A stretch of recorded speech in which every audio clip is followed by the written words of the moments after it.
Salut, bienvenue dans ce nouveau cours de la langue Yimba. Aujourd'hui, nous allons voir le passé 1 conditionnel. Aujourd'hui, c'est une série sur le passé conditionnel et ça, c'est le deuxième cours. Sur ce temps verbal-là, nous avons fait la fois passée un cours d'introduction et ce cours d'introduction est dans la barre de description. Et en plus, selon le moment que vous regardez ce cours-là, il y aura le cours sur le passé 1, passé 2 conditionnel jusqu'à passé 4 conditionnel, le tout dans la barre de description de ce même cours-là. Ce sont des cours qui seront bien évidemment dans la chaîne. Et aujourd'hui, je vais vous expliquer, j'avais introduit le passé conditionnel.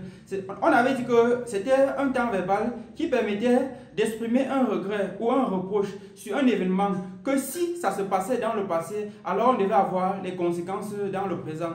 Tout comme c'est vrai pour ce cours d'introduction, c'est aussi vrai pour le cours d'aujourd'hui. Le passé inconditionnel, quant à lui, c'est également ce temps verbal-là qui permet d'exprimer aussi un regret ou un reproche sur un événement que si ça se passait dans le passé 1 cette fois-ci, alors on devait avoir les conséquences dans le présent ou dans le futur. Donc c'est ce qu'il faut retenir. Vous voyez que le cours d'introduction est bien, ça intervient aussi ici, puisque certes c'est la même chose, mais ici c'est plutôt que si l'événement se passait dans le passé 1 plutôt, alors on devait avoir les conséquences dans le présent ou bien dans le futur. Ça sera pareil pour le passé 2. Le passé 2 conditionnel, ce sera le temps verbal qui permet d'exprimer un regret ou un reproche sur un événement que si ça se passait dans le passé 2, alors on devait avoir les conséquences dans le présent ou dans le futur, et ainsi de suite jusqu'au passé 4. Mais sauf que les cours sur le passé 2 conditionnel jusqu'à passé 4 conditionnel seront valides. Vous devez regarder ce cours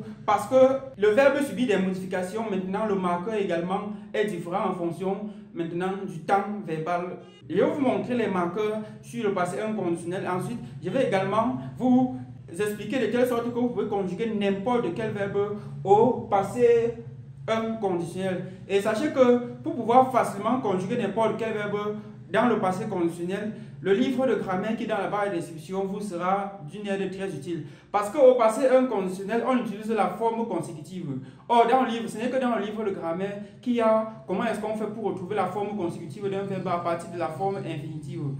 Et également, le cours ici sera aussi dans le livre de grammaire.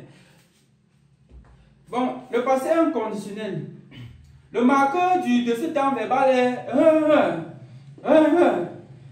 et c'est 2 fois Si c'était une seule fois, ça devait plutôt être le marqueur du passé 1. Mais sauf que ça se répète. Sachez aussi que le passé inconditionnel est souvent un peu rarement utilisé par ceux qui parlent le Yimba. Mais c'est quand même souvent utilisé. Le marqueur c'est on lit ça en baissant la voix 2 fois. Donc voilà, c'est ça.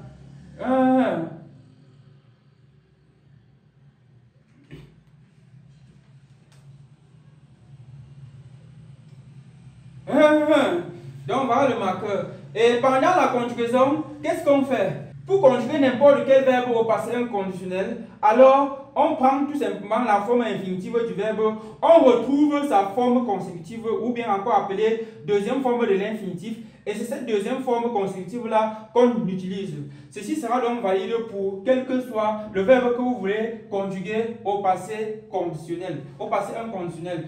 Maintenant, le verbe, si on va faire par exemple conjuguer le verbe ici, le verbe légir ici, voici un verbe, c'est légir. Légir, c'est voler. Hein? Maintenant, la forme consécutive du verbe légir, c'est inji. Inji. Maintenant, pendant la conjugaison, on va donc utiliser inji ici. Regardez, ça va donner quoi? Inji. Inji. Inji. Inji. Inji. Inji. Si j'avais volé. Si tu avais volé. S'il avait volé. Si nous avions volé. Si vous aviez volé. S'il avait volé. Maintenant, je vais un peu utiliser par exemple la première expression ci et mettre ça dans une phrase et vous allez un peu voir quand on va traduire ce que ça va donner.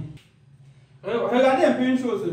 J'ai complété ça pour une phrase. J'ai utilisé le premier pronom personnel. J'ai mis ça dans une phrase. Manji, mbo, Je relis.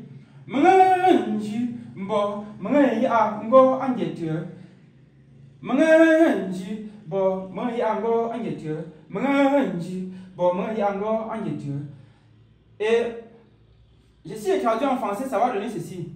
Si j'avais volé, c'est qu'aujourd'hui je suis en prison.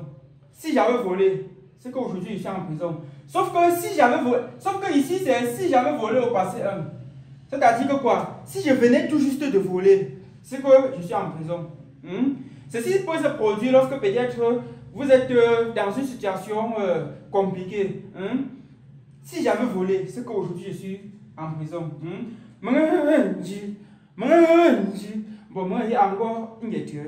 Si j'avais volé, c'est qu'aujourd'hui je suis en prison. Je vais conjuguer un autre verbe rapidement pour que vous voyez. Là, on a utilisé le premier pronom personnel. On pouvait même enlever ça et mettre le nom de quelqu'un. Peut-être on pouvait. Je peux enlever ça et dire par exemple Raoul. Je peux mettre Raoul ici. Raoul, bon, on devait mettre maintenant. On devait mettre A maintenant ici.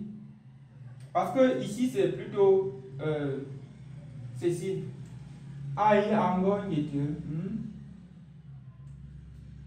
Raoul, bon, aïe, ango, Raoul, bon, aïe, ango, qui signifie si Raoul avait volé, c'est qu'il est en prison. C'est aujourd'hui. Bon, aïe, ango, c'est qu'il est en prison aujourd'hui. Donc voilà ça. Maintenant, nous allons faire la conjugaison on va voir rapidement conjuguer un second verbe et avant d'arrêter avec le cours. Voici un autre exemple. On va cette fois-ci conjuguer le verbe le la, le kun. Le la, le kun. Et le la, le kun, ça signifie préparer. On peut dire le la, le kun ou bien on peut dire le la tout court. Le la ou bien le la, le kun, c'est la même chose, préparer. Sauf que bon, on utilisera la version le la, le kun.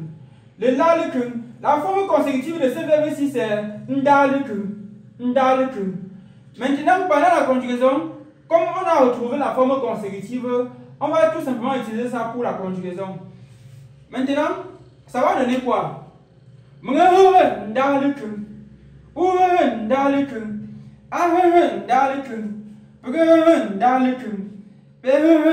le kun. Nda, le kun. Si j'avais préparé, si tu avais préparé, il ou elle avait préparé, si nous avions préparé, si vous aviez préparé, s'il avait préparé. Donc voilà ça. Maintenant, je vais un peu introduire dans une phrase pour que vous voyez. On va utiliser cette fois-ci le second pronom personnel et introduire dans une phrase.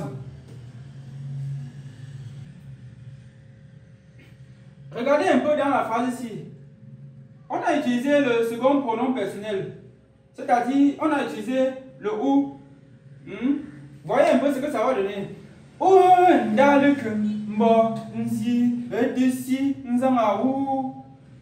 Là, c'est... Regardez, je relis pour que vous compreniez.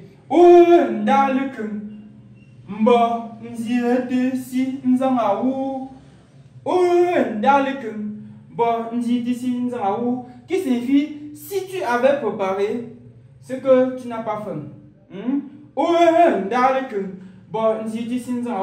C'est-à-dire si tu avais préparé, c'est-à-dire si tu venais tout juste de préparer, c'est que tu n'as pas faim. Là, si l'action se passait dans le passé 1, si tu avais préparé, en réalité, c'est si tu avais préparé dans le passé 1. Puisque le passé 1, c'est le passé immédiat. Si tu avais préparé, c'est que tu n'as pas faim. Donc voilà ça. J'espère que vous avez vu pour le passé 1.